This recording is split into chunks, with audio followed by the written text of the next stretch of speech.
All right, I'm going to start this objective on the learning playlist. I'm in office hours right now, but nobody's here, so I think I have time to record a video. Now, for the last two objectives, 1.5 and 1.6, you all practice finding limits with a level of algebraic manipulation. So you weren't given a function. You could have graphed it the whole time, but you weren't given a function, and you're still asked to find the limit by not looking at the graph, or at least by practicing other tools. 1.7 now puts that onus on you to figure out what is the best way to find the limit. And the first resource I want to give you all is this flow chart that Khan Academy made that I find really helpful for students and for myself when trying to decide what strategy is going to work best for finding the limit. So the first thing I want you to do is click on this link. The assignment to do it, you actually need to go to Google Classroom, but to start it off, we can start here. So when you get here, it should take you to the AP Calculus student resource folder. And then all I want you to do is find right here 1.7.1. Just right click. Oh, yeah, not move to. And just make a copy. And what I would do is name your copy. I'm going to rename this. Like I would just make it like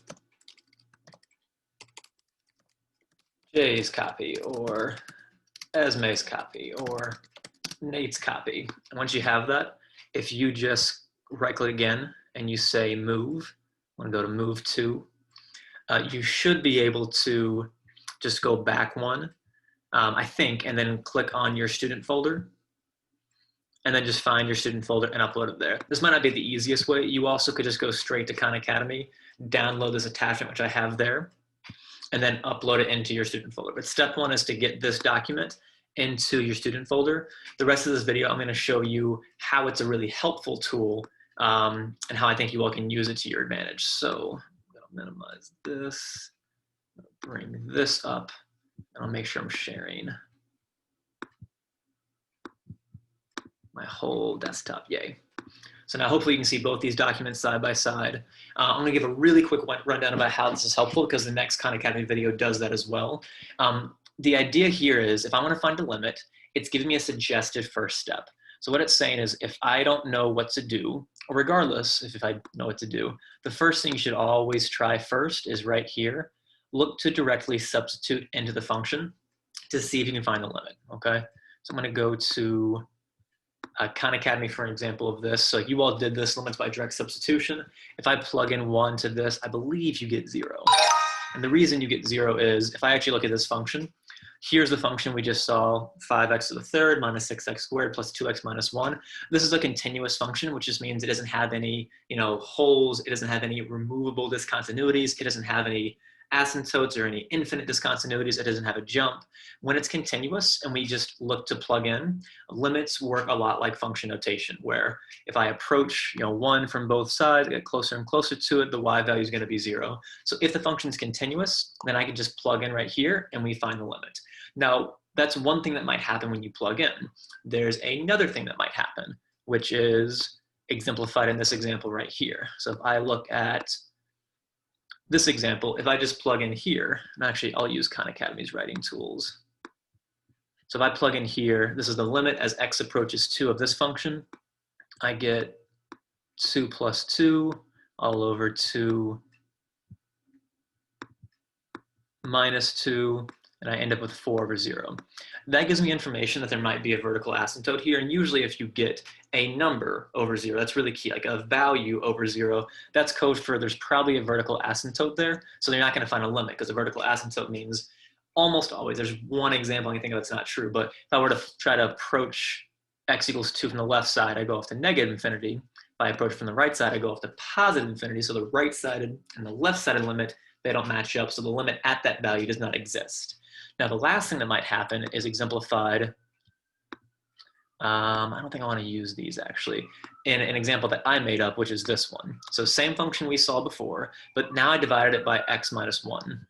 So what we're really asking now in this one is, what is the limit as x approaches 1 of the function g of x, which when we plugged in 1 to the numerator, we'll get 0. If I do 1 minus 1 in the denominator, we'll get 0. So this is a really big hint. This is called indeterminate form, which means that we don't yet know if the limit exists or not. It could not, but now we need to go on to our next steps. So I'm going to clear all my drawings. And so now this is where this flowchart is really helpful. So we always start by plugging in. It's always our first step because it tells us information about what the limit might be. We either find it, we know there's an asymptote there, so there's no limit. The limit doesn't exist at that point. Or we get indeterminate form, which tells us, okay, we should now try these things. And these are the things you just practiced in the last two objectives. So if you get indeterminate form, now let's see, can we factor the function? So in this one right here, g of x, we could factor out an x minus 1. Whenever you have a factorable function, what you'll usually find is an asymptote approaching at that point. So essentially we need to cancel factors. And then you notice in this function, if I drag my mouse to where x equals 1, we actually do have that undefined point. So it's not a continuous function, but the limit can still exist because the limit's not asking the same thing as continuity. It's just asking what is the y value approaching as we approach a certain x value from smaller and greater values. So we can still find the limit, which is a different question from the actual output value. So we're gonna look to factor first. And you can see in this example, I'll just annotate on here. It looks like they factor the top into x minus 2, and then x plus 1, and then divided. If I factored the denominator, I would get x minus 3, and then with, I should have picked a better surface here, I'm very sorry. So I have x plus 1 cancels. We're left with this value, and now if we plug right in, we end up with -3, looks like divided by -4. So we get 3/4, so that would be the actual limit value. That's the y value this function approaches as x approaches -1. At that value, we'd expect to see a hole, but we can still find the limit. This one right here is conjugates, where I'm just going to multiply the top and bottom by whatever is going to rationalize the square root part. So if I multiply both the top and the bottom by the square root of x plus 2, and if you multiply by 1, mathematically that's okay, you're still building an equivalent function. And if we simplify this right here, because the x minus 4 will cancel, so we're just left with this. We plug in and we end up with 1/4.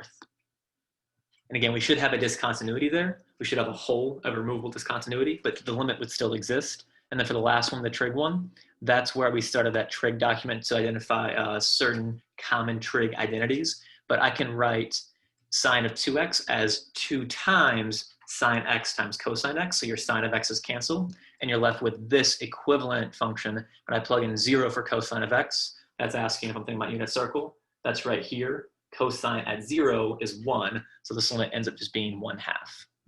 So that's a little dive into the flowchart. I really recommend printing it off, or at least having it as a reference as you start to do these limits, because it kind of guides your thinking as, okay, I should plug in first and see what does that tell me. And then I should try to factor, I should try to rationalize the expression by multiplying by the conjugate, or I should use trig identities to figure it out. And the last thing I definitely should have showed you is, if all else fails and you're really struggling to find it, use approximation. That means build a table. So if I can't use any of these tricks, like absolute value functions, you really can't use any of these tricks. That's when it's your time to build a table and to approach values that get closer and closer to a certain x value to try to see what is the y value, what is the limit as we approach that certain value. That's why approximation, building a table, is the very last one. As always, ask questions, and I hope this was helpful.